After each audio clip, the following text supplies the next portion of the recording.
and Issues, a podcast where we discuss comics in a book club style format. I'm your host, the man with one fear, Jonah Gregory. And I'm Kieran, everyone's favorite evolutionary altering goblin. And today we are discussing Green Lantern No Fear, which is somehow the first Green Lantern book we're discussing, despite the fact that Kieran is a pretty big Green Lantern fan, if you've been following along. Yeah, it's. I think it was one of those things where it's like, you know, we wanted to kind of savor the moment, savor the flavor before we went on to Green Lantern properly. So, you know, it was always a matter of like, oh, you know, which one are we going to cover? When are we going to cover it? And, you know, I mean, to be fair, there was a lot of Batman to talk about beforehand. This is true. And he has been in things that we've covered before. So it's not like we've had no Green Lantern talk.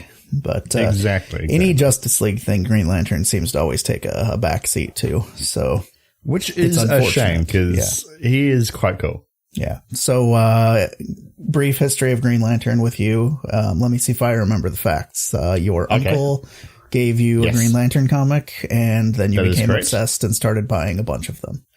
Does that pretty much cover it? That's a condensed version. The first comic that I ever got was Green Lantern Rebirth, #1, which is actually the story that takes place before the one that we're going to cover today. And I read that #1, I do not know how many times. And this was like pre the days that I had easy and free access to the internet. So I couldn't just go and look it up and see what happened. Several years later, I was at, like the one comic convention in New Zealand. And this comic stand just so happened to have Green Lantern Rebirth 1, 2, 3, 4, 5, and 6, all in single issue format in one pack. And I bought the whole thing, and the rest was history. Yeah. I was trying to think of what got me into Green Lantern, and I think most of what I had read of him was Justice League stuff, which sadly underutilized, but I still really liked the character in concept. And I've read a few of the standalone ones, but the problem is I was like, oh, Blackest Night sounds really cool. I should hop in and read this. And then I looked at the reading order and didn't get super far into it, but I do want to go back to it because it is like one of the biggest, if not the biggest event Green Lantern's ever had, right? So even some of the stuff in Rebirth and also No Fear, which is this one, that is all building up to Blackest Night. So Jeff Johns always said about Blackest Night, he was like, this is the story that I always wanted to tell when I started writing Green Lantern. And, you know, if you do read like Rebirth, No Fear, Wrath of the Green Lanterns, Red Lanterns, Orange Lanterns, and then I think like even the Secret Origin story that they did, it all ties into Blackest Night. Oh, okay. Yeah, the whole concept is always kind of fascinated me. It's just a bit daunting to jump into. Yeah, but, I thought it was a really good event. I was collecting it as it was coming out. Yeah, monthly. That's a lot of single issues, I'm guessing. The series itself was actually only 8 issues. I meant the surrounding content. It took me a while to collect some of the surrounding content. Like I only got like the Green Lantern related stuff. And like the direct like tie-in. So I think there was like a 3-parter that they did about some of the other, about like some of the other Green Lantern, some of the other like colored Lantern cores. And they did like a couple of like, sort of like one-shot 3-part stories about like Blackest Night Batman, Blackest Night Superman, that kind of thing. And I think I picked up a couple of those, but most of them were kind of lame, so I didn't really bother. But I picked up all the Green Lantern core and the Green Lantern related stuff because that actually tied into Blackest Night, the series, quite heavily. But I was already getting the series, so I didn't really mind. Right. So now Brightest Day, which is the series that came after that, fuck, that was long. It was like 24 issues coming out weekly. Wow. Yeah, that's a lot of comic. Yeah, that was the point as a young person that I was like, wow, comics are quite extortionate sometimes, aren't they? Yeah, that's a problem. That just reminded me of, you know, everyone complains about the Clone Saga with Spider-Man and, it's so terrible and all this. Well, I just finished reading the collection they did, and it's over 400 pages of comic. and it bounces around between all these different series. But the way they put it in the volumes, it all flows together. So if you were just to take it from a storytelling perspective, it's fine. It's like, it's not the best thing ever, but it's fine. It was a fun Spider-Man story. And the problem is, I think people were just really sick of having to buy 10 Spider-Man books a month to keep up on one story arc. So I could see being angry about that if you were trying to stay current at the time. Oh yeah, 100%, 100%. The primary reason that so when I was younger, I really enjoyed Blackest Night, and I really enjoyed Brightest Day as well. Even though it was really long, I still really enjoyed it. And so I was real keen on like a lot of that kind of like big event sort of stuff.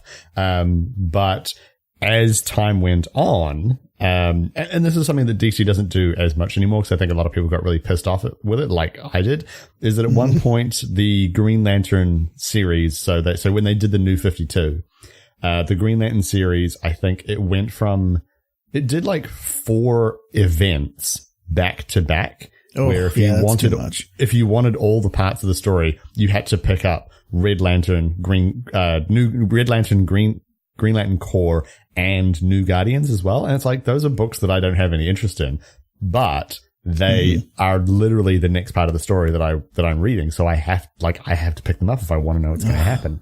And so like I have all these comics that I like picked up, that I only picked up so that I could find out what was happening in yet another event that they were doing. And yeah, finally that series fucking ended and they're not doing it anymore. Yeah. DC Metal was, the only one I've kept current on, and that was for the show. So, and that was insane to like catch back up, because I bought them all so that we could, talk about them. So I had to catch up on all the side things and stuff. And that got expensive very fast. Oh yeah. That's probably the most that I've spent on like any one episode for the show. But that episode probably cost us a couple $100 easily to have recorded. Easy.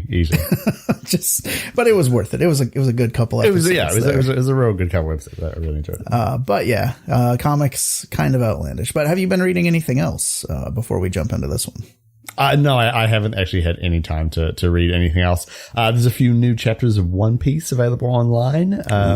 The Shonen Jump online subscription is so worth it. It's only I think it's like $1.99 per month. It's insane how cheap it is. It's insane how cheap it is. And it's insane how much content you get. Like I have already read I think 15, 20 plus chapters of One Piece off that, and I've got all of Naruto available as well, and Food Wars and Dragon Ball and all kinds of stuff. So it's crazy how even if you don't use it as often, like I don't necessarily use it all the time, but it's so cheap that reading a volume's worth of content pays for 3 months or 4 months worth of it. Yeah, exactly. So it's totally fine. If I go on today and I think I'm 4 chapters behind on One Piece, and I just read those 4 chapters, I feel like I've got $2 worth out of it. Easy. Yeah, exactly. I actually just read it's a standalone as far as I know. It's called Hench Girl, and it's by Kristen Gudsnuck, and it was really good. I enjoyed it a lot. It's about a woman who is basically, an adult and has roommates, but struggling with, having a job she's not super thrilled with and stuff. But the twist being that her job is that she's a hench girl. She works for this butterfly themed supervillain. But they're kind of still, even though he's supposed to be a supervillain, they're kind of a crappy gang. There's other gangs in the city, and they do heists, and then there's robberies, but she knows people who are heroes too. So there's a lot of the dynamics of just navigating being a young adult in your early 20s and living on your own mixed with this superhero stuff. So it's it's part parody, but has relationship, not just romantic relationship stuff, but just dealing with your peers and friends and everything. And it's really good. I would highly recommend people check that one out. It's very different than anything I've seen, and it does have a few really strange twists in it that are because this is a standalone, you can go to really weird places, and then it's fine, because you're not like, okay, now it's Spider-Man, so we have to reset everything, you know? It's like, you can play with some of those tropes of like, they get a hold of time travel for like one part of the story arc and mess a bunch of stuff up, and they don't like unbreak that. They just roll with it. I was like, well, I guess it's broken. I really liked. Yep. It's like, well, I screwed up in the past, and so now everyone else's lives are worse off than when I left. so it has some really good moments like that in it. Yeah, it's definitely worth checking out. It's just a single volume, but it's pretty beefy. It's like 300 something pages, I think. But it was good. That's pretty much it. The only other thing I've been reading is Umbrella Academy, which, according to the current vote on our Patreon, will be one we'll be discussing. So I don't want to get into that right now, because last time I checked, it was kicking butt on the votes. So, and if you would like to vote, go to patreon.com/inksandissues, where for it's $1, right? For $1, you can vote. Yeah, that's any level can recommend and vote on comics. Yeah, you should totally do that. I agree. I'm not biased or anything. I just think you're making a good point. Yeah. So, all right, well, let's get into Green Lantern. Yeah, let's get into some fun facts on Green Lantern. No fear. Kieran, do you want to take us away on this? I will take us away. All right, take us away on a magical journey. On a magical journey. So, way back in the land of the 90s, Green Lantern was doing real bad, and no one was really buying anymore. So what they decided at DC headquarters is they were going to do a series called Emerald Twilight. And in it, Hal Jordan, in the wake of Coast City being destroyed, basically gave in to, fear of the future, essentially, and decided that he was going to amass more Green Lantern power to, kind of take control of the situation. I've read Emerald Twilight. I've read Emerald Twilight. It is not a subtle book in the slightest. It basically begins with the destruction of Coast City. Hal is like, oh no, my city. I'm going to get more power. And the Guardians are like, hey, can you not? And he says, eat my ass. And for like 20 pages, basically cruises through the galaxy, killing Green Lantern after Green Lantern after Green Lantern, and taking all of their rings. And then so Hal Jordan basically stopped being Green Lantern and became the villain Parallax, and went around fucking some shit up. And Kyle Rayner became the new Green Lantern. But he was the only one, because, the rest of them were dead. And so then in another story, the actual name of which escapes me at the moment, it's called like First Dawn or something stupid like that. The sun is being eaten by an alien, and Parallax gives his life to reignite the sun. And then he becomes the Spectre, which is the spirit of God's vengeance. And so a lot of time passed, and DC were like, you know what? Let's bring back Green Lantern. And they were kind of at the time rebooting a lot of their older characters, because they were like, we've tried some shit, let's bring back the classics. And they were going to wanted to bring back Hal Jordan, so they brought on Jeff Johns to basically reboot Green Lantern. So they did Green Lantern Rebirth, which was the story of how Hal stopped being the Spectre, came back to life, and became the Green Lantern again. And as Jonah has written in these notes here, this is why people don't buy mainstream comics, because it took me It took me a long time to like piece that whole story together and actually understand what was happening in it. Mm-hmm. Yeah, I know I've read bits and pieces of this, and just reading the summaries on Wikipedia or whatever, I was like, oh yeah, I think I have read some of these. I just completely forgot, because without the other context, they make no sense. Yeah. Emerald Twilight, the one where Hal actually becomes Parallax, without any kind of context behind it, is just a guy flies through space and kills a bunch of people. But there's really not much else to it. Is that the storyline where he like recreates the city temporarily using his ring? Yes. And he's like, I delusioned enough to think that that's like the same. Or something. Yeah. And then the Guardians are like, you've used your ring for personal gain. Okay. And they tell him to piss off, basically. Yeah, that is the one I was thinking of. So yeah, I've definitely read at least some of that story arc, if not the whole thing long enough ago that I just don't remember it. Fair.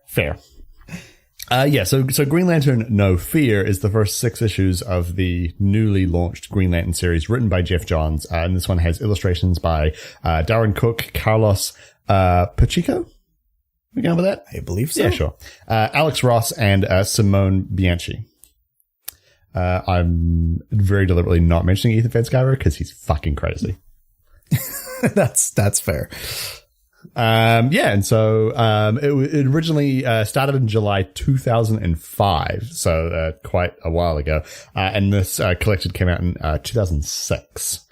That's a pretty quick turnaround. It is a pretty quick turnaround, but I mean, I think some of these more mainstream comics, they seem to have quite quick turnarounds on some of their trades.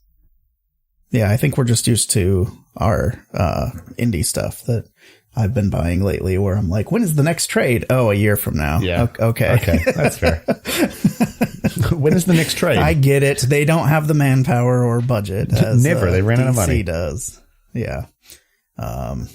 So, all right. That's pretty much the long and short of it. I think that's why this book starts with issue 1 Flight being basically a summary of like, hey, you know that Hal Jordan guy? Well, if you didn't, now you will, because it starts with basically just retelling his origin. It shows a young Hal Jordan sneaking off every morning before school to go to the Air Force Base where his dad is a pilot. And he is always getting in trouble because he's obviously late for school every day. And it's become a big point of contention with his parents because his dad is like, but I'm a cool dad and my kid is interested in what I do. Isn't that cool? And the mom's like, he needs to go to school. This is not okay. And it's like, it's fine to be the cool dad and all, but like, your kid should be in school. Yeah. you need to have a heart to heart with this kid. Yeah, your kid should stop sneaking onto military bases first thing in the morning and just go to school. That seems, 1, incredibly irresponsible as a dad, and 2, like, your kid could die if he's sneaking onto an Air Force base where there's like jets and weapons and things being tested. Yes. Just bad all around. But somehow Hal's mom wins this argument. And so Hal is forbidden to go onto the base anymore, which is fair. Yeah, I think so. And he cries himself to sleep several nights in a row. And on the 6th night, Santa shows up. No, Hal's dad shows up and he wants to win the coolest dad ever award, or most irresponsible, like depending on your point of view. And he wakes Hal up in the middle of the night at like 3 a.m. and takes him to the Air Force Base where he bribes a guard and he takes him up into a jet. Yeah, with $5, which I'm like, man. Considering that Hal appears to have grown up in the 1950s, that's probably like $1 billion. Sure. And it's... I just had to put a note in here that this seems like incredibly irresponsible parenting in many, many ways. Oh, yeah. So, taking your child up into a jet, a thing that like pilots have to train for years to be able to go into. And it just, I don't. Yeah. I have some issues. I know. I was with you. I was like, when they're flying and he's like up there and they're like, they flip around and he's looking at the stars and stuff. And I think it's Darwin Cook who did the art for this one. It's like, it's a very gorgeous moment. Like it looks really nice. And it's very, it's very touching. But at the same time, I was like, it seems like bad parenting. Mm-hmm. Yep.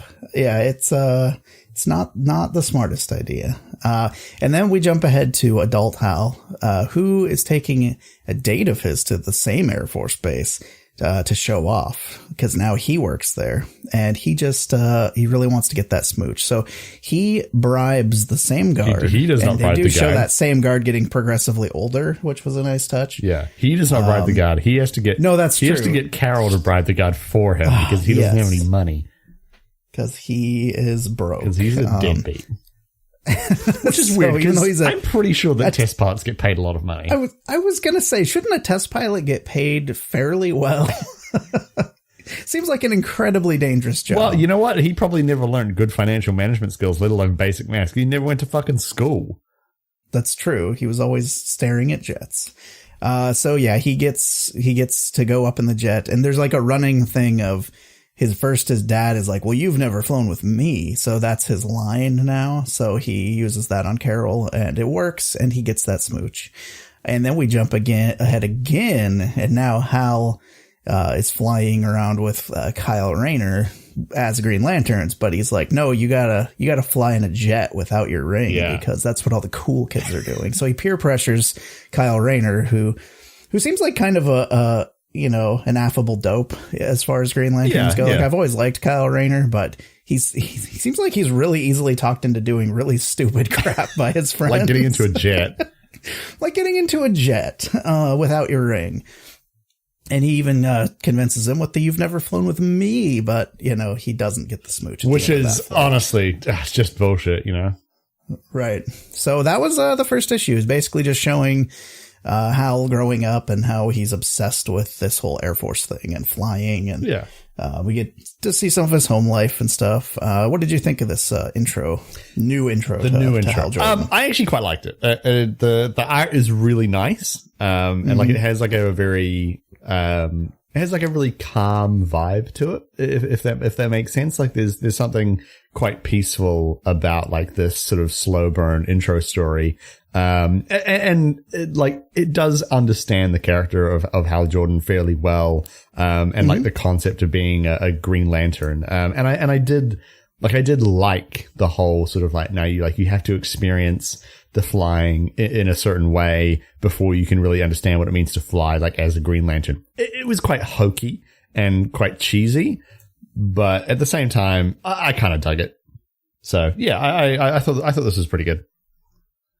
Yeah, I would agree. I actually did like this, and they actually made a good jumping on point, which I like a lot. If someone asks you, where can I start with Green Lantern? You could at least say, check this one out if you don't know anything about him, and you'll get at least a good sense of like the person behind the mask. Yeah. Which I enjoy. And the flashbacks being Darwin Cook's art was a really nice touch, I thought, because he's done a lot of the like what were those? New Frontier? Yeah, New Frontier. If you've never read those, I would recommend them, because it shows like the origin of all the Justice League characters, but his art style is very fitting for it being like a kind of a bygone era setting. Yeah. So works incredibly well with that. So, all right. So you want to take issue number 2? I will. So after a quick flashback to Hal first becoming the Green Lantern, we see in the current timeline, he's rejoined the Air Force, but they're making him take basic training again, which fair. Meanwhile, some other Air Force guys are transporting some sort of top secret, probably alien object, and are being pursued by a strange man who is also from space. And he vaporizes a man at a truck stop, which we have all done. I mean, who hasn't been there, right? Among us has not vaporized a man at a truck stop. Hal flies to his home in Coast City. It was destroyed not too long ago by Mongol, as we mentioned. There have been rebuilding efforts, but the population, formerly around 7 million, is now only in the thousands. Which, when you think about how big the city is, that's very depressing. Hal's brother Jim pays him a surprise visit and tries to talk Hal into moving into Sacramento to be with his family and lead a normal life. He actually says to him, do you really want to still be the Green Lantern anymore? And Hal's like, yeah, of course. I mean, Jim does make some good points as like from a human perspective, being like, hey, you know how you're constantly risking your life and your family is always terrified that you're going to die again? Maybe you should calm down and like have a normal job for a while. Maybe you should try and hold down the job he's already friggin' got. This is true. So as they're having a heart-to-heart, an experimental jet happens to be flying nearby, classic, and is on fire. Hal uses his super awesome ring slinging abilities to save the jet. And General Stone from Edwards Air Force Base arrives to reclaim the test jet. Jordan, who is the Green Lantern, asks about the extraterrestrial technology that is in the jet, but Stone's like, it's classified. Yeah, like his ring immediately tells him, like, hey, this is not normal Earth technology, by the way, like when he catches it. Oh, you're right. It's also like giant red and covered in like weird pipes. So, you know. Oh, sure. And Hal also remembers that he lost his original test pilot job for punching General Stone in the face. And honestly, that's fair. Yeah, that's fair. That's a fireable offense. You should probably lose your job if you punch your boss in the face. Meanwhile, John Stewart investigates the dino murders in connection with the abandoned spacecraft, and it informs Hal. Hal returns home to his brother Jim, who begs for Hal to leave Coast City and the Air Force behind. Hal obviously says, no way, Jose. And Jim leaves Coast City. Hal returns to the Edwards Air Force Base to talk to his friend Shane Sellers. Shane tells him that if he wants his old job, he'll need to apologize to General Stone. Shane is very correct here. Yeah, well, not only that, but like the dude when he first punched him was like a similarly ranked, I think, and then now he's like a several star general or something. Yeah. So he's like, yeah, you guys may have hashed it out, but like you seriously need to talk to this guy. Yeah. Like you are in the wrong here, Hal. Yeah, 100%. The truck with the mysterious cargo that we saw earlier arrives at the base, then explodes with a damaged Manhunter robot emerging. Hal quickly changes into the Green Lantern and engages the robot in battle. During the battle, he's knocked into a hangar where he sees Abin Sur's ship has been rebuilt. And Abin Sur is the original alien that gave Hal his ring many years ago. Right. He's like a purple skinned alien dude or something. Yeah. He was played by Temuera Morrison in the Green Lantern movie for some bizarre reason. I've not seen it. I've actually seen it twice now, and it is really just that bad. Yep. Anyway, I believe. Just then, the robotic humanoid figure from the truck stop who killed a guy appears and declares the Manhunter robot obsolete. The skin melts off the humanoid to reveal that it is a new and improved Manhunter robot. Dun, dun, dun. So I love the reveal because it's like, oh, you thought this weird alien dude was just some weird alien dude. Turns out he's actually a Manhunter. It's like, I don't think the Manhunter really got the whole disguise yourself as a human thing that he should have been going for here. Yeah. But it's fine. Yeah, considering he was like 6.5 feet tall, covered in like a skin tight blue outfit and had like bald head and glowing red eyes. Yeah, like is he supposed to be confused and disguising himself as Brainiac? I mean, maybe he's having people look at him and just be like, "Oh, he's like from Canada or something." You know, he's from up north. Yeah, that's just how they are. But yeah, that's where that one leaves off with the Manhunter reveal, which I thought was kind of cool. Like I knew a bit about the Manhunters, so. This whole thing about like there's like a whole intro page before you read the first issue that kind of explains who they are. It's like they were before the Green Lanterns. They were supposed to be the space police essentially, but they didn't have emotion. Wasn't that the problem? So they couldn't. Yeah, they didn't have emotion, so they couldn't really like distinguish different things. And then they all like glitched and killed a whole sector. Gotcha. Okay. So not the best guys, but someone has clearly been rebuilding them or making new ones. Yeah. This definitely does like come back later in, I think, a pretty satisfying way. But yeah, it's one of those things that at the time you can kind of be like, why is this happening? Right. It is actually funny that you mentioned the thing before that explains who the Manhunters are. It's always a good sign for your comic when the very first thing is a page of very small text saying what has gone before, and it's just paragraph after paragraph explaining everything that's happened before your comic. Yeah, always a good sign. Yeah. But I thought it was a good second issue. Mm-hmm. Yeah, no, I dug it. I liked it. Showed some interplay with John Stewart and Hal, and they find like a yellow ship that it's like, oh, someone might have sent this because they thought we couldn't get into it, but they don't know the rings are no longer weak to yellow because it was like parallax caused that, right? Like he was trapped in the battery. Yeah. So since that whole crazy previous storyline that we got into a bit happened, they can actually, people can't make fun of the whole yellow thing anymore. Yeah. No longer. I do like that they sat down. They're like, you know what? Not being able to use your ring on anything that's yellow is a very 1950s weakness. Let's just get rid of it. Yes. Like the original Green Lantern who was magic based, it was wood he couldn't affect. Yes, it was wood. Somehow even dumber. But yeah, this one I enjoyed. It has like some nice action scenes. You see like even the broken ass Manhunter, it like puts up a decent fight, and then the new and improved one shows up, and then they start fighting, and it's just a cool scene. And then the robot, yeah, there's like robot battles coming up and stuff too. So it's all good stuff. So yeah, with that, I think I'll jump into number 3 then. Yeah, do it. Because I want to talk about robot battles. So 100%. Yeah, the new Manhunter model. Oh, this one is called Flight Delay. So the new Manhunter model attacks Hal Jordan, and he opens up his face to reveal that the inside of these new ones is actually a Green Lantern power battery. So he actually uses it in reverse and drains Hal's ring of power, which is not a thing I think I've seen before, is someone using it to drain power rather than to charge up the rings. Like, does that even, like, I guess you reverse the polarity like Doctor Who? Oh, yeah, 100%. 100%. Yeah, you just flip the batteries around on the other way.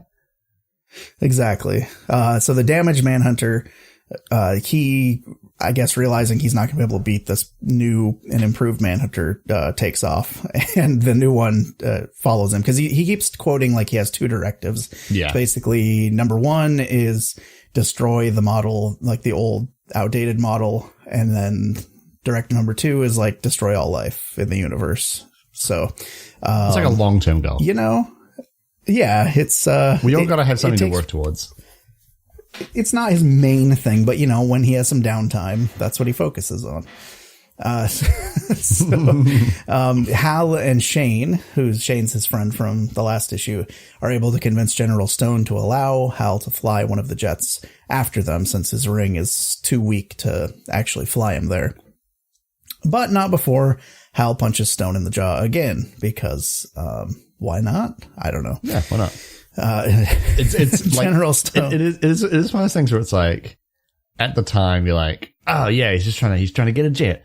But then if you look at it, he's like, we don't have time for red tape. And it's like, that's very unprofessional. I can see why you don't have the job. Yeah, exactly. You're lucky that these people have let you back in at all. Yeah. Like, lucky if they let you sweep the floors here, Hal. General Stone reluctantly, lets him take it, but he also explains to Hal that the military had confiscated Abinsur's spacecraft many years ago, and they were unable to fix the ship until they found a damaged Manhunter robot. And 7 weeks ago, the robot turned itself on. So nothing weird or suspicious about that, right, guys? The new Manhunter damages the old Manhunter enough that it lands in the middle of Coast City and activates a self-destruct sequence, which would destroy the entire city again. So Hal not thrilled about this. Yeah, understandably. The new Manhunter turns its attention to Hal and pulls him out of the cockpit of the jet.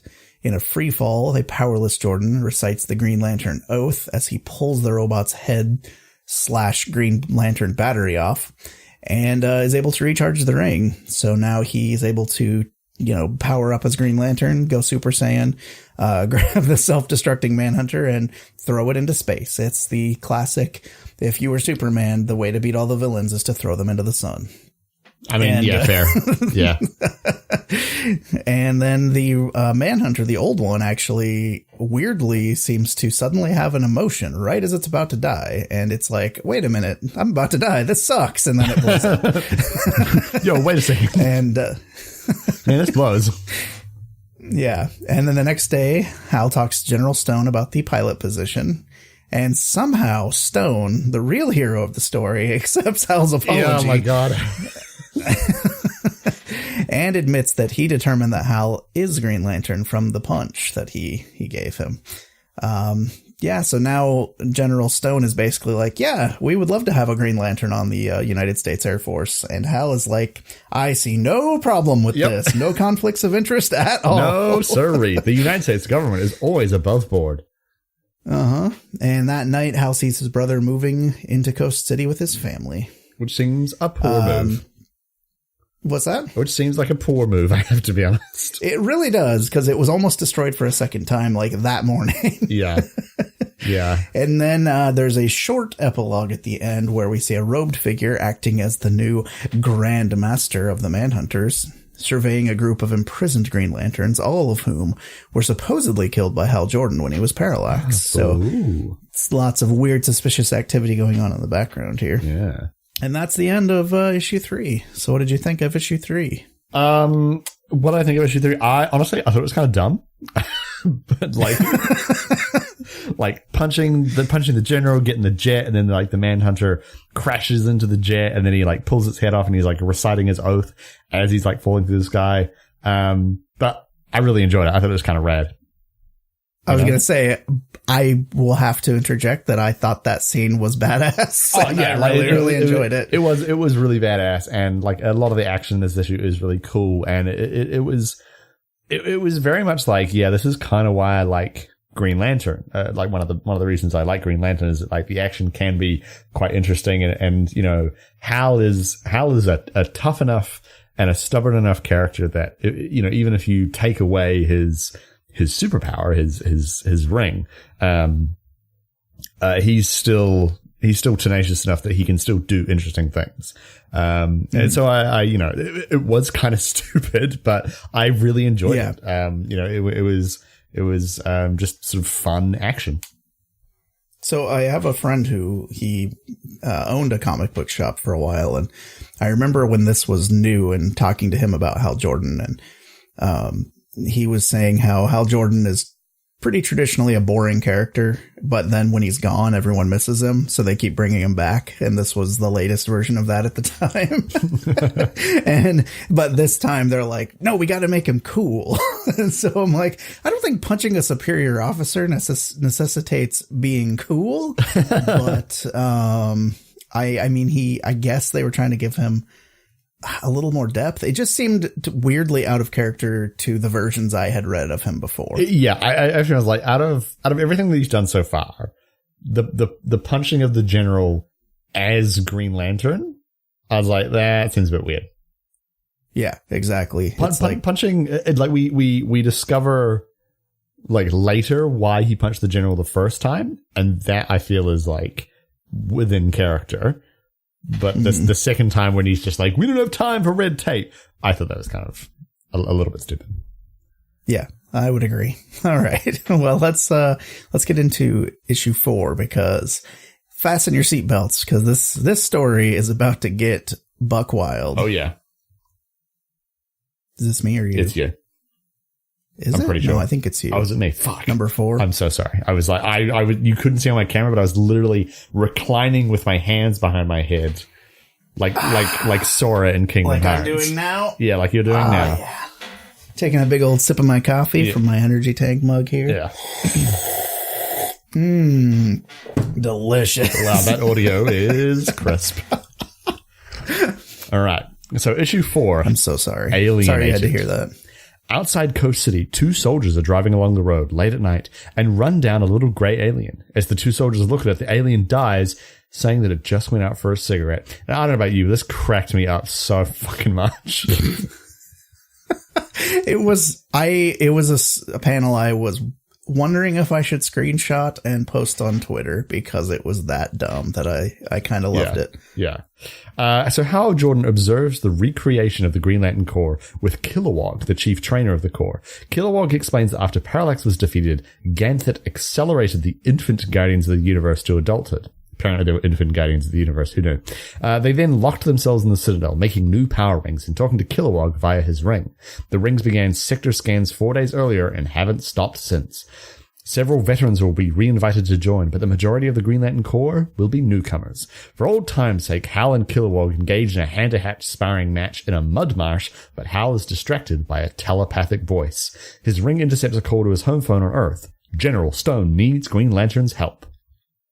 Hal arrives and scans the alien, the one that was killed before, discovering it's not an alien at all, but an evolved human.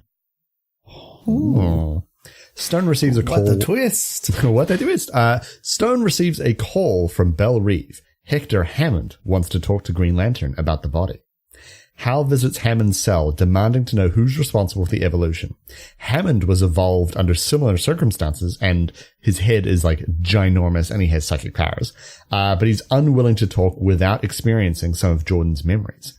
Hal allows this, but Hammond goes too far and steals too many memories, prompting Hal to beat him up. Hammond admits that all he knows is that they are aliens performing experiments, and they are in Coast City now. And the issue closes with a newly mutated shark emerges from the water and devours a couple. Yep. So this it got weird. Yep, it did. It started and I was like, okay, cool. Yeah, we get some Kilowog, who I absolutely love Kilowog anytime he's in there. Because he's just this big, weird, pink alien dude that's like super buff. And he's like, if you're not familiar, I know you are. I mean, if the listener is not familiar. Oh, no. I was the guy who trains. Yeah, who trains all the new Green Lanterns. So he's, the rough around the edges, but heart of gold kind of character that we all love. But once it introduces, Hector Hammond, it got real weird from that point on. And, I didn't really dislike it. I just had no idea where the hell they were going with anything at this point. Yeah. It's interesting that like the Manhunter story was so straightforward. It was like, there's a robot. Oh, and now there's a new robot and they're fighting and then he's defeated them. And you're like, okay, cool. I get that. And then this was just, it was so far removed from what had come before, which is fine. Like, a totally new story is always fun. But yeah, the whole like, there's an alien that's been killed, but it's actually a man and he's evolved. And then there's Hector Hammond, who's psychic. And then, he knows something about these. And I was just like, whoa, damn, this has gotten real odd. Yeah. And then I guess some of these side characters, I was just looking in the wiki as you were talking, and, like we were talking about before, how there's a million spinoffs and whatnot, and that makes it hard to follow. It's like, by the way, Guy Gardner and Kyle Rayner, like, who barely make an appearance in this, are like, have their own thing going on. So there's like a whole other comic if you want to see what these other Green Lanterns are up to, it's why it gets very confusing. Yeah. And then Shark appears, and I'm just like, is this, I mean, I thought he was a villain for, what's his name? The Flash. But that's only because that's in the show. Yeah. And so I've seen screenshots of that. I've only seen the first few episodes of The Flash. It's a good show. And I was like, yeah, this is fine. Yeah, I enjoyed it. It was weirdly like a teen drama, but with superheroes. So, that's what all the CW shows are. I was going to say, so some Smallville vibes. Yeah, 100%. Yeah. Oh my God. Arrow is even worse for that. It's so bad. Is it? It's so bad. Yeah. It was confusing and it was kind of weird, but it was also like, it kind of reminded me of the other sort of main reason that I really like Green Lantern is that, like Batman can have some really good crime sort of thrillers and Superman can have some quite interesting stories as well. But it like for weird ass sci-fi, Green Lantern generally does do quite well.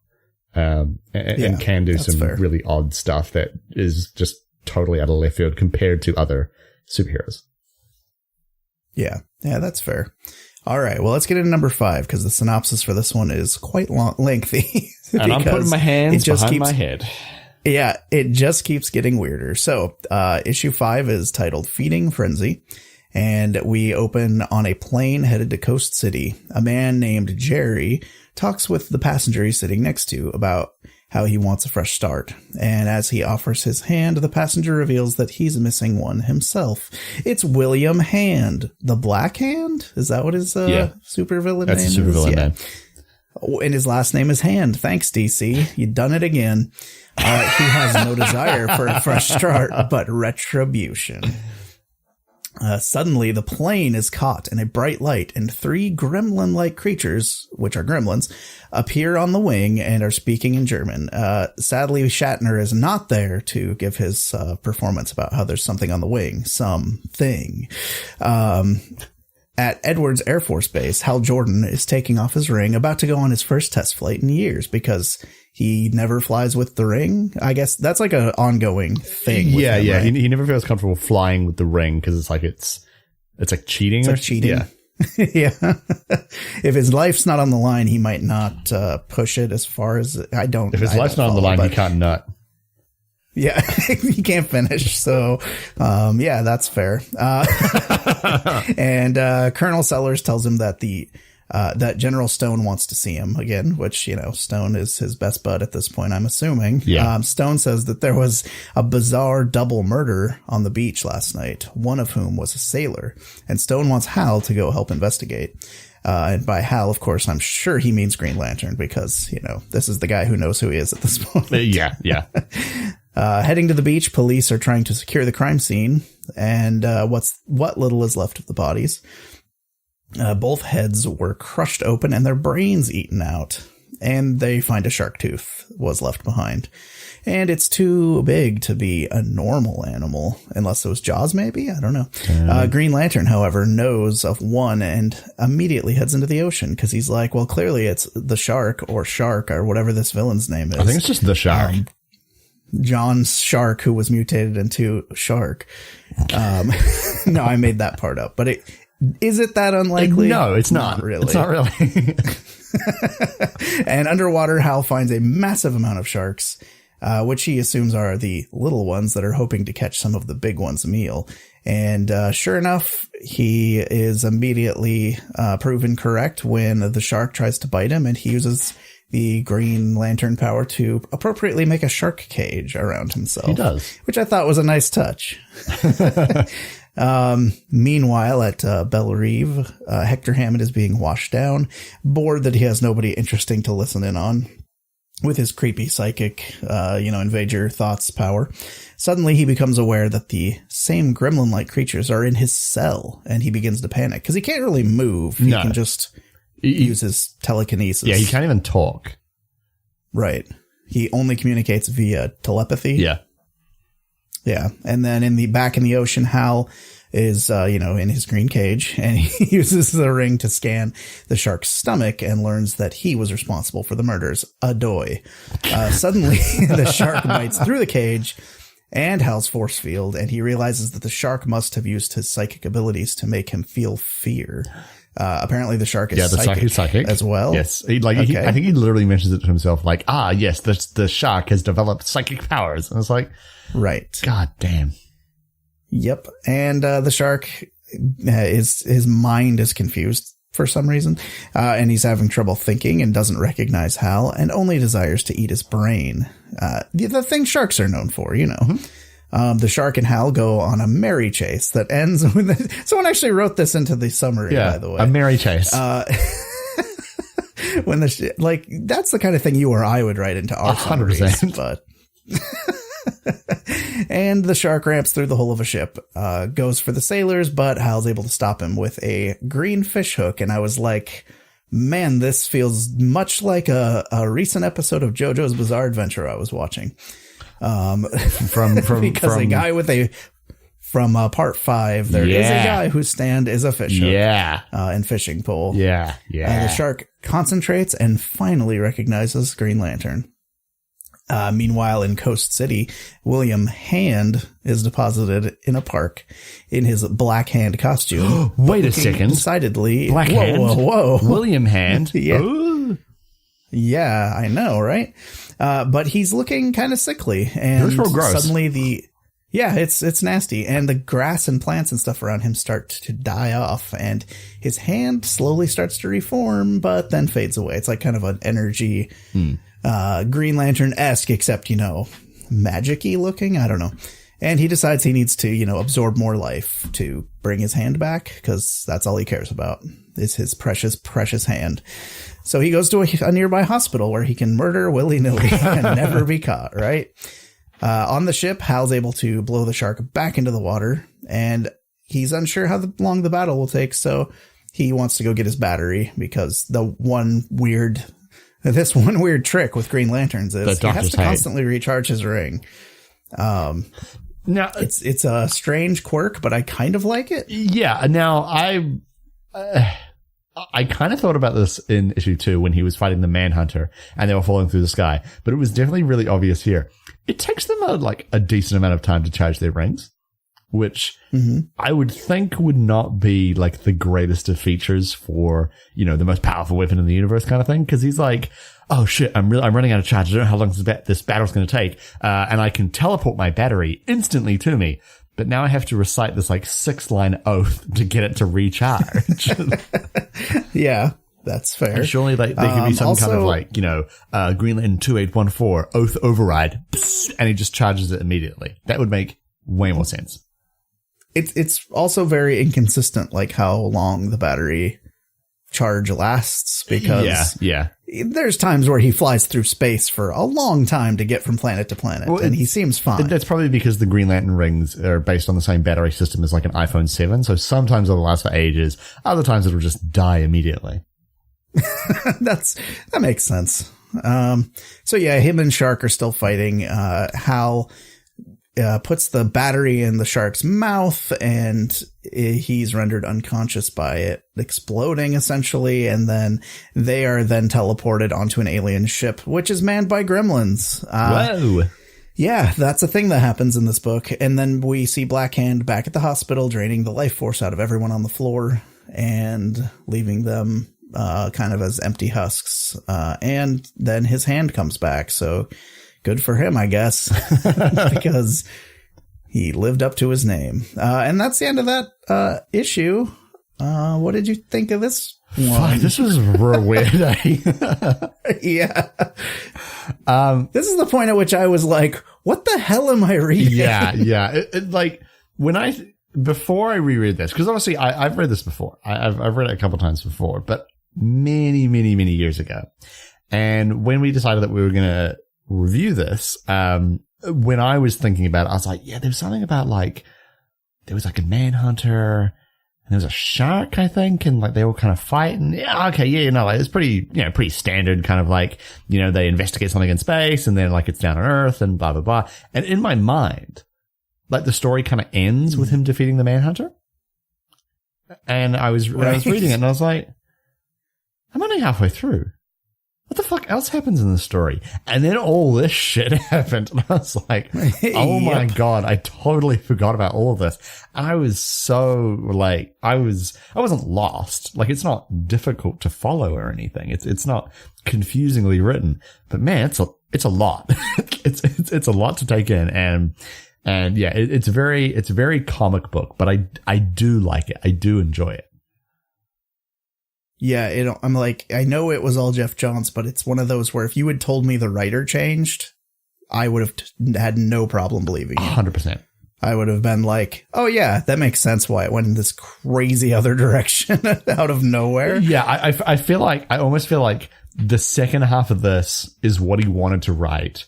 And then the editors were like, no, condense that, make the first few issues pretty normal. That way you're not going to put people off. Right. Well, I had read one of the things that I had written down in the fun facts section that we didn't. It was better to discuss now, though, is one of his goals with this story was like at the time they were also reintroducing like Batman, and their big push was like, OK, all the crazy stuff Batman's done over the years, like it's all legitimate. It's all canon. It all happened. Yeah. So let's go from there. So like that way you can have an excuse to have like weird characters like Bat might show up for a page for no reason, like that's the kind of thing they were going for at the time. So it makes more sense in that context why this one gets so crazy, because he's like, okay, here's some weird villains that I enjoy. So I'm going to write them into this introduction comic because everyone needs to know about Black Hand, right? And Space Gremlins, everyone's favorite DC characters. And that shark. And Shark. I mean, that we have the rogues gallery of DC. You have like the Joker, and you have like Mr. Freeze and Captain Cold and Shark. All of those classic villains. Lex Luthor. Yeah. Strong anti sort of reflections of the heroes that they face. And a shark that's real big. Mm-hmm. Yeah, exactly. That guy. So why don't we get into where the art flies off the rails, which is issue 6. Issue 6 is a completely different artist. Like I am trying to look here on the wiki to see who it actually is. But it just... Oh, you're not going to be happy with the result of that. No, it's definitely not him. So I know his art very well. Well, it says pencilers. Yeah, no, but it's not him. It's Simone Bianchi. So yeah, Simone Bianchi, I assume that's how you pronounce their name, is the artist for issue 6. And Jonah, how would you describe the art for issue 6?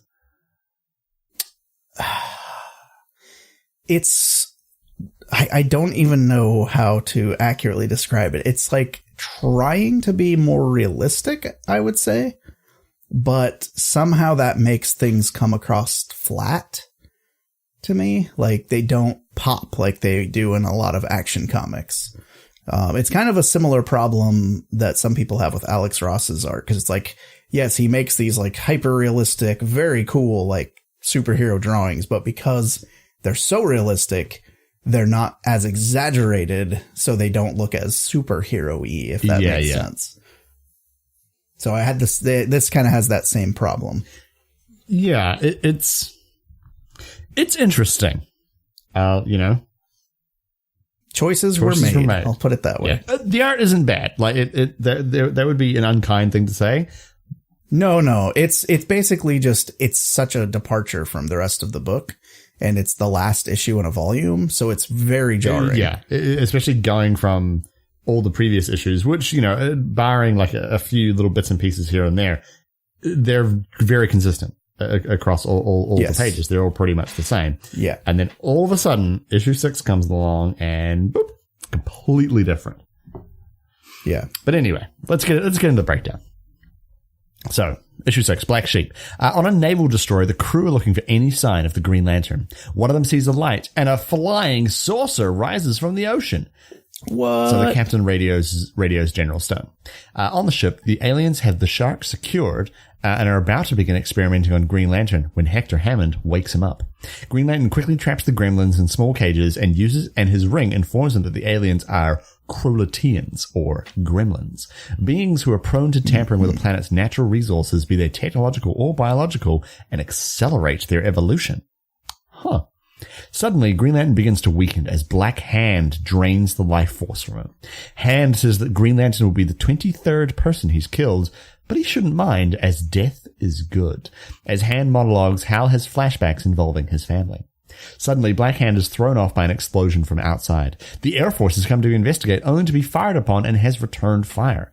Cowgirl, who's a pilot that we met like ages ago and didn't actually mention because she was in that experimental plane that he caught in Coast City in the second issue or whatever. She's like, I thought she was going to be a more important character, and then they're like, she has one other scene and then this. So I'm like, oh, I thought she was going to be like his new love interest, and maybe she. I think that's kind of what they tried to do, but it's like. Yeah. With Green Lantern, like so much of his story takes place not on Earth that it's just like it just proves too hard. Right. That's fair. So Cowgirl and Colonel Sellers are part of the squadron. Green Lantern begins trying to stabilize Hector Hammond when the shark breaks free of his container, still hongy. As the Krolatians begin trying to destroy Cowgirl's plane physically, the Green Lantern jumps on, leading the shark, who attacks the Krolatians. Unfortunately, Black Hand, who can now fly, arrives and knocks Green Lantern into a nearby graveyard. Ooh. Foreshadowing, maybe? In the graveyard, Black Hand rages against Green Lantern, saying that he had his chance at life and doesn't get to come back. He further assumes that Green Lantern hates death because it's more powerful than him. Green Lantern stops his rant by slicing off Black Hand's regrown hand and knocking him into a hole he just dug, saying that without life, death has no purpose. Green Lantern then catches the crashing ship, saving Hammond. In his hole, Black Hand continues that death is stronger. On the Air Force Base, Hal discusses the recent events with General Stone. They managed to capture Black Hand and Hammond, but the shark escaped. Hangar 44 is converted into a facility to contain Hammond, Hand, and what's left of the Manhunter android, because it's always very safe to just have like all of the supervillains just sitting next to each other in the same shed. Mm-hmm. Yeah, it never goes wrong at Arkham. Never. Later, Hal takes the Krolatians and their ship to the Green Lanterns of Sector 2812, who speak German, which is actually Krolatian. Funny. Classic. In Hangar 44, Hector Hammond talks about how exciting the whole experience was, but the Manhunter androids merely drones on. No man escapes the Manhunters. Each time Hector communicates with him. Hector, however, reveals that he knew the Krolatians were coming, and they made certain adjustments and alterations to his body, and tells the Manhunter that things are different now with his voice. Oh. Dun, dun, dun. Yeah, you do see his top of his head cracked open and them just kind of tinkering around with his brain. Yeah, just like playing around with that. And that's the end. So, Jonah, what'd you think of Green Lantern, No Fear? Okay. I didn't hate it. It was clearly setting up an ongoing series is probably my biggest problem with it, because they have these 3 issues by themselves. I could go, hey, you want to know what Green Lantern's about? Take these 3 issues, read them. If you think he's a cool character from that point, yeah, keep reading. Yeah.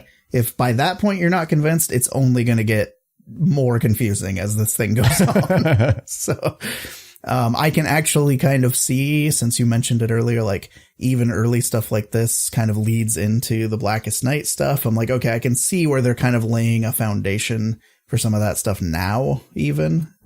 Yeah. Because, Jeff Johns, that's like the ultimate story he always wanted to tell. And he's kind of wishful thinking, which paid off. But just in that regard, long term, I'm sure it's fine, but I wouldn't be like, read this entire volume because it'll explain everything, because I was more confused at the end than I was at the start.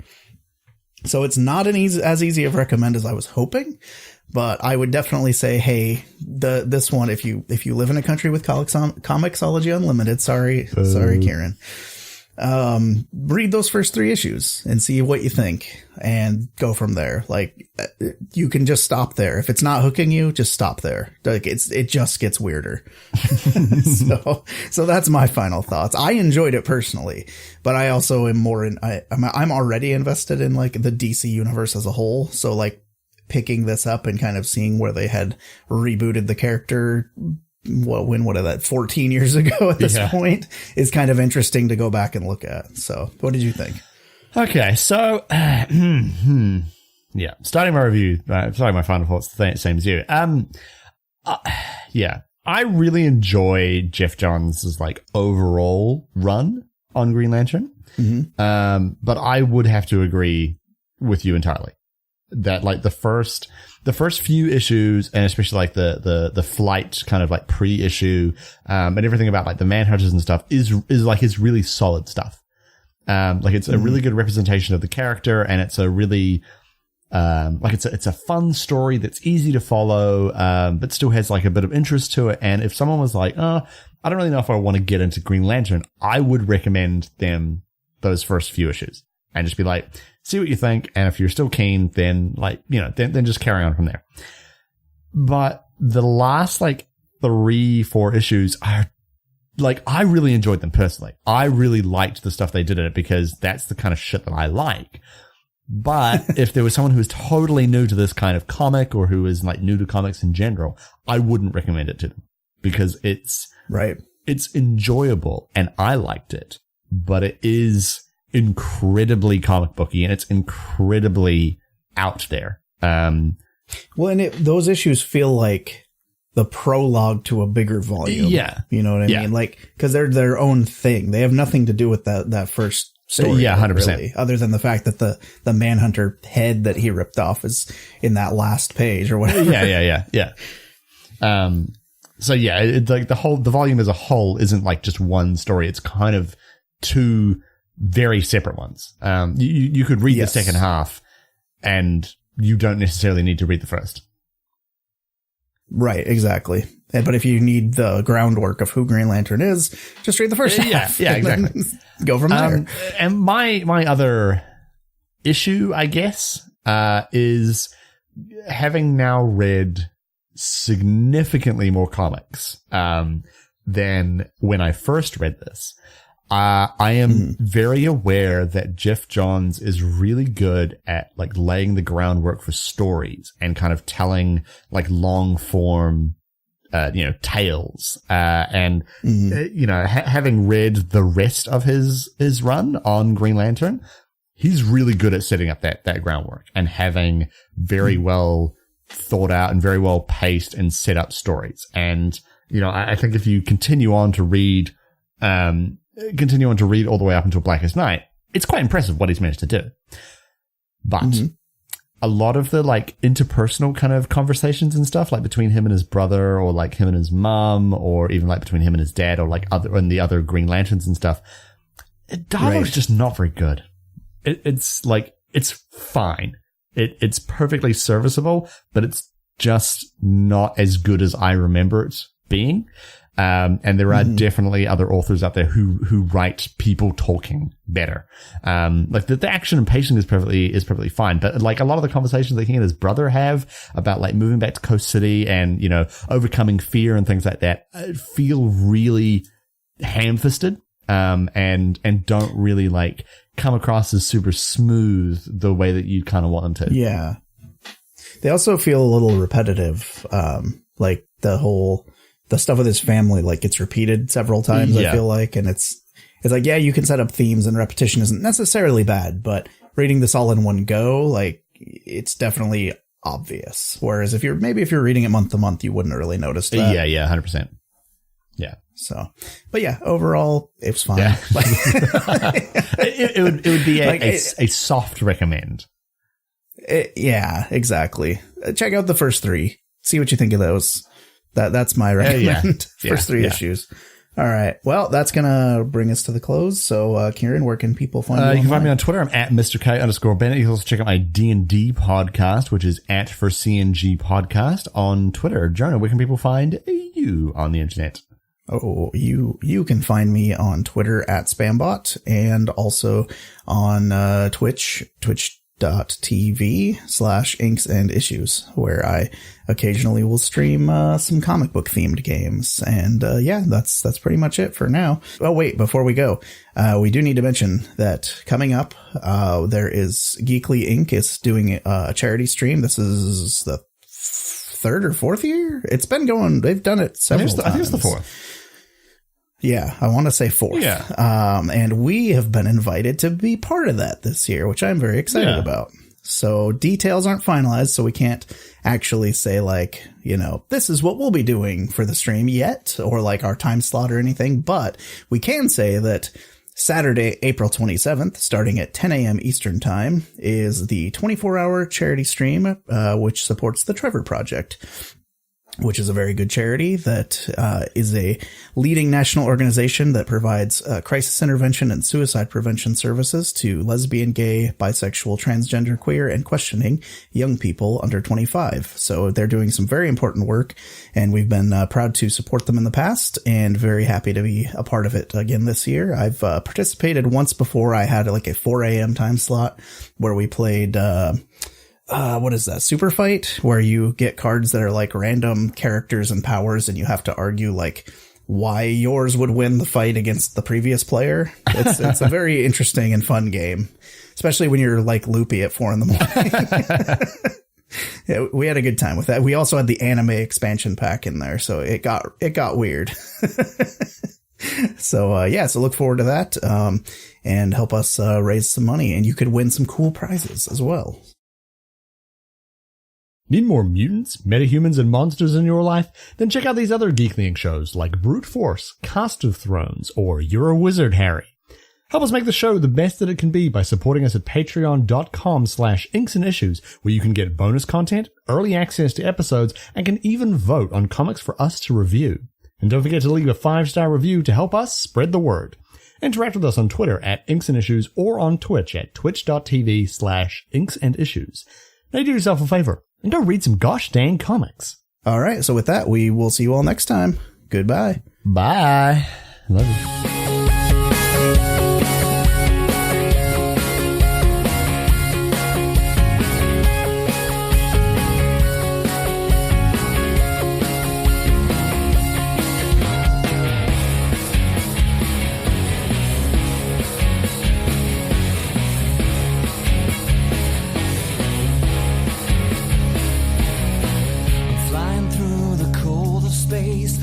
I've yet to find my place. I'm guarding 2814. I don't know why it's chosen me, but from the corner of my eye, I catch a glimpse of evil light. The fear tries to swallow me like I'm just some guy with an emerald. Ring capacity 90.1. Ring capacity 79. Ring capacity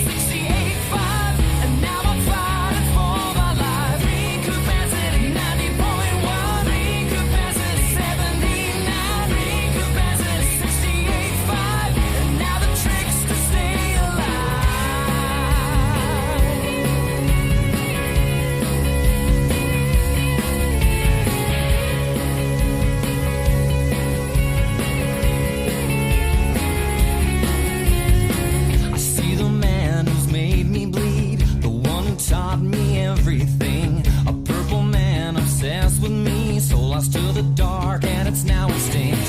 From any good it once possessed, pledged to the oath, now laid to rest. No time for doubt, no quick eject. Don't give in to fear like my father said. Ring capacity 50.9. Ring capacity 46.1. Ring capacity 38.5. And now I'm fighting for my life. Ring capacity 50.9. Ring capacity 46.1. Ring capacity 38.5.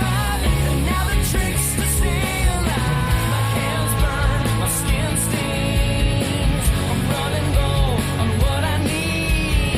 A glass of light, my last recourse. I find my way to the power source. In brightest day and blackest night, no evil shall escape my sight. Let those who burn share evil's might. Beware my power, Green Lantern's light.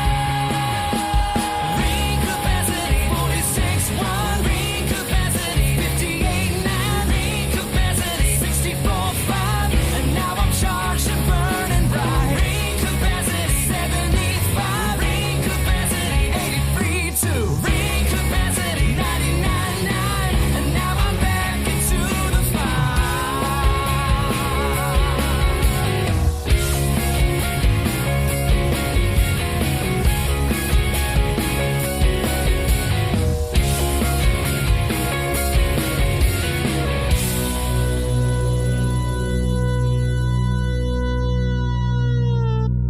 Okay, I have a clean recording.